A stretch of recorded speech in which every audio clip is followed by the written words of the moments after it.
Keyingi hadisimiz dunyoga berilmaslik va odamlarga nasihat qilishlik lozimligi haqida.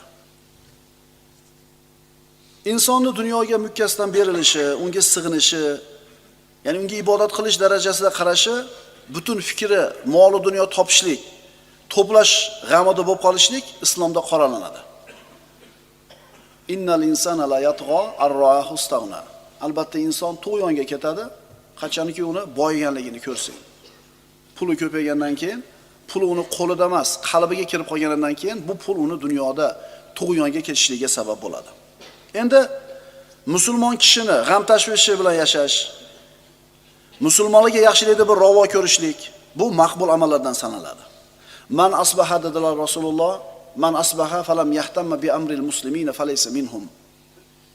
Kim tong ottirsa, ammo unda musulmonlarning ishi haqida g'am bo'lmasa, bas u ulardan emas. Ya'ni musulmonlarning holi haqida o'ylamaslik, musulmonlarning ish haqida, tashvish haqida fikr qilmaslik bizni bu ummat qatoridan chiqarib olmasin. Menga nima deb o'tib ketaverasiz? Menga nima deysiz? Ma'da bir odam uyda ko'mir yo'q, soqityapti ekan, mayda bolalari bilan qarovchisi yo'q desa o'tib ketaverdingiz. Qodir edingiz. Ma'da bir yordam kerak ekan, ozgina shunga qarab qo'yaylik desa, qodir bo'lib o'tib ketaverdingiz. Menga nima degan gap bor-ku? Musulmonlarning birligi, musulmonlarning bir-biriga bo'lgan mehr muhabbatini misoli deydi Rasululloh. Xuddi bitta bir jasadga o'xshaydi.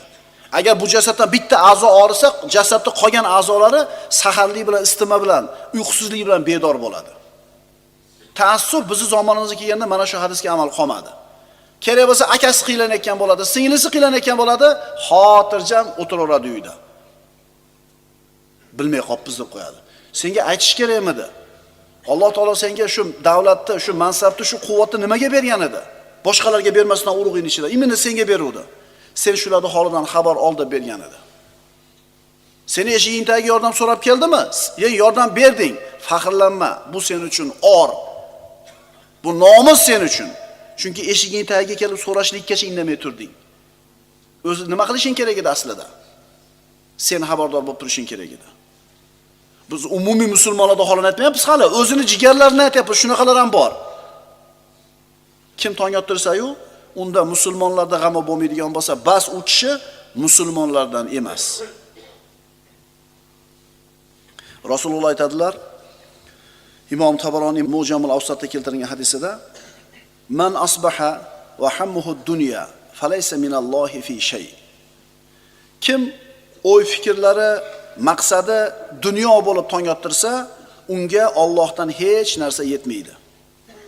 "Va man lam yahtamma bi amril muslimina falaysa minhum." Kimni musulmonlarning ishi tashvishga solmasa, demak ulardan emas. "Va man a'to dillata min nafsihi ta'yan ghayri mukrahin falaysa minna." Kimki o'z nafsiga majburiy emas, ixtiyoriy ravishda xorlik keltirsa, demak u bizdan emas. Kimki musulmonlarning ishiga qiziqmaydigan bo'lsa, ulardan emas.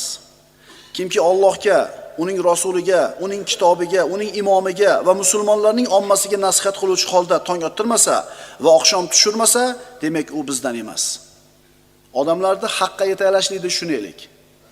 Odamlarni Alloh tomoniga, payg'ambar tomoniga, kitobi tomoniga yetalamasak, demak musulmonlarga nasihat qilmabmiz. Tong ottirmabmiz, kechga gizmas mana shu holatda. Demak biz ummatdan bo'lmaymiz.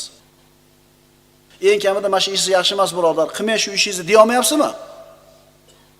Hech bo'lmasa tilingiz bilan nasihat qilib qo'yishga yaramayapsizmi? Demak bu ummatdan bo'lmay qolishingiz xavfi bor. Menga nima demaylik. Jon akalar, menga nima demaylik. O'sha mashinasini noto'g'ri joyga qo'yib turibdimi? O'tib ketavermaylik.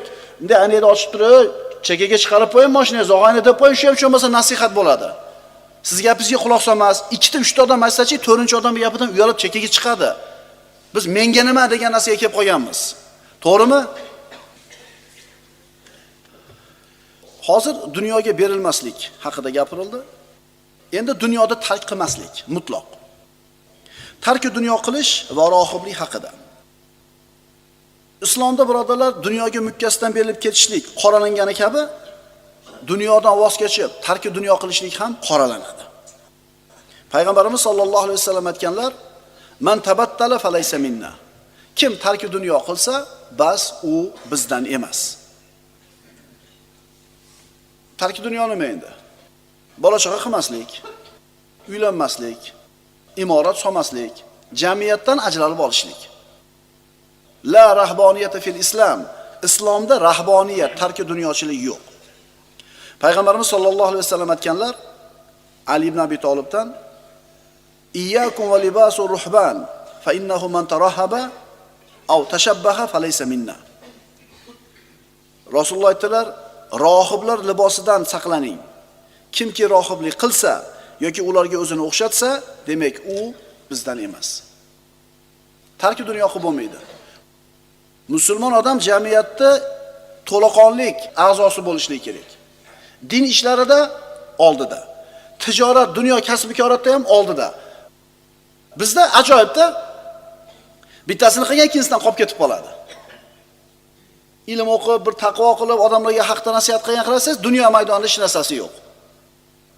Endi dunyo maydonida bir narsa erishganga qarasangiz, bir diniy faoliyatda hech qanday. Unaqa bo'lmaydi musulmon odam. Sportda birinchi bo'lsin, tijoratda birinchi bo'lsin, hunarda birinchi bo'lsin, masjidga yurishda birinchi bo'lsin, Qur'onni o'qishlik, zikrda birinchi bo'lsin. Hamma sohada birinchi bo'lishlik kerak. Rasululloh bizga shu narsani ta'lim berganlar. La rahboniyata fil islam. Islomda tarki dunyo qilishlik yo'q. Aqulu qawli hada va astagfirulloh li va lakum.